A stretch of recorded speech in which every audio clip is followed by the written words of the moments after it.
Hi, okay, let's look at example 7.6, where we're supposed to sketch the shear and bending moment diagrams for the cantilever beam for the loading shown.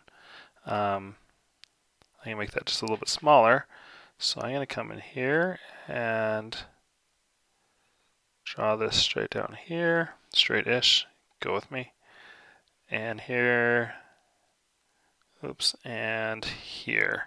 Okay, so I like that because then I can, here's my shear, and here's my bending moment. Yeah. Okay, so let's treat this basically like all the other ones. The big difference on this one is that we don't actually have numbers. We're just going to have to do this symbolically, which is all good. Okay, so what do? Well, we know that dv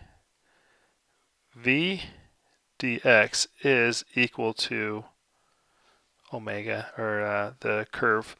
And so specifically, if you go through to integrate that, it's delta v is integral of omega delta x. So it turns out that we know what that is the area, and it's specifically we're looking for the area under this curve. So what is the area under that curve? So delta v is 1/2 omega naught times a.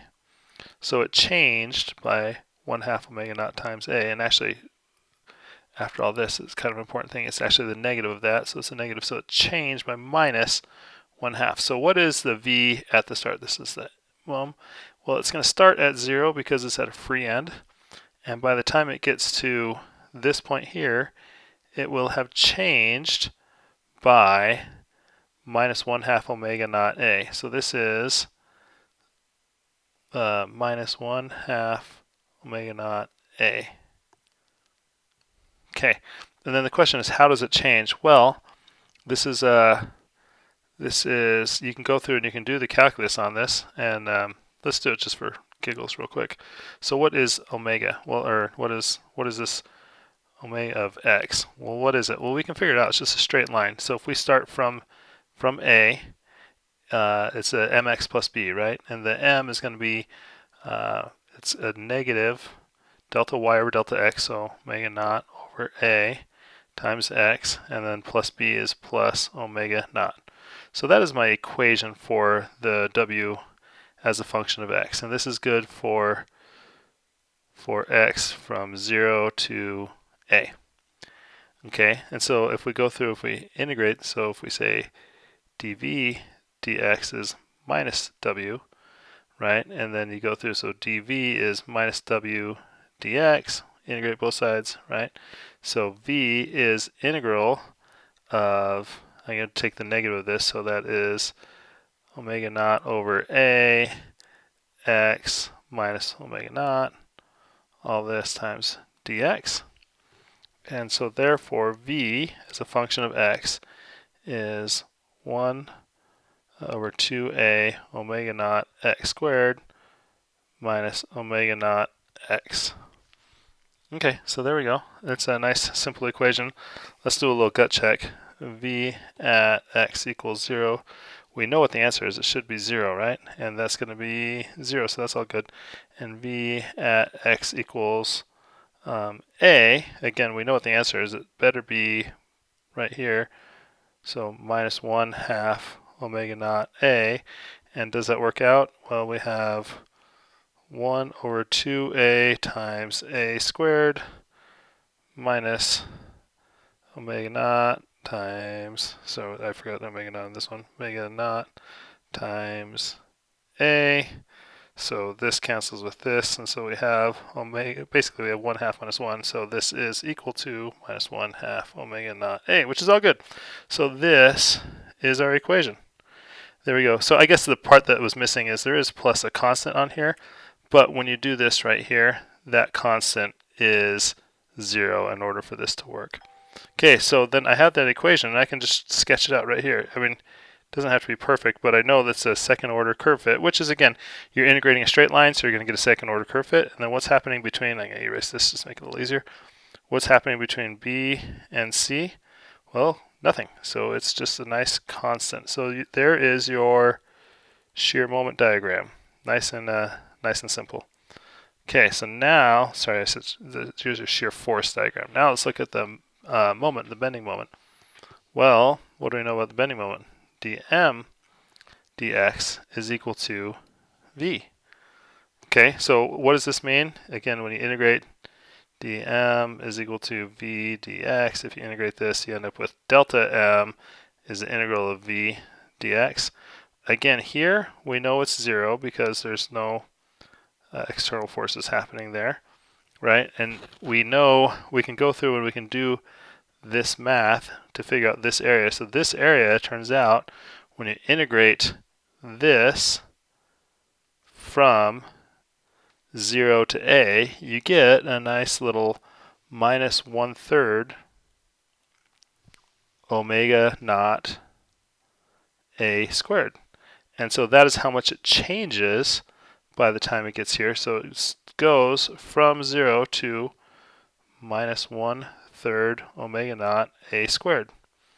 And now again, you go in second order, so this becomes a third order. So this comes in like this.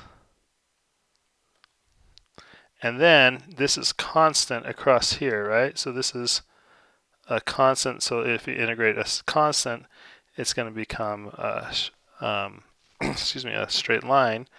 And we can go through and figure out again. So now what is this omega? This is simply a constant. It's equal to that. Okay, so if you integrate this curve, you have the integral from, and in this case we're going from a to L of minus 1/2 omega naught a dx. Excuse me. And so that is simply minus 1/2 omega naught ax from a to L, which gives you minus 1/2 omega naught al minus a plus 1/2 omega naught a. So that is, you can see it's 1/2 omega naught a L, sorry, a minus L is our answer. Or to be consistent with the way they did it in the book, it's minus 1/2 omega naught a L minus a.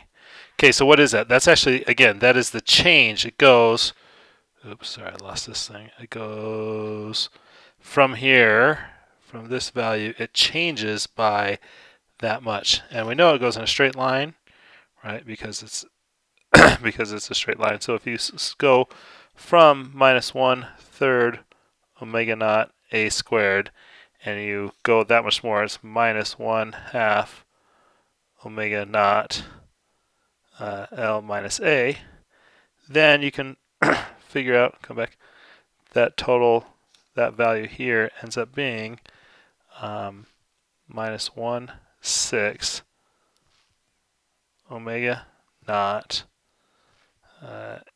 a times 3L minus a. You can write that different ways. It's like a one, if you have, it's a 1/2 and L minus a over 3, or you can factor it out to be that. So that is the value right there. So that's equal to that. Okay, and that is that is your curve.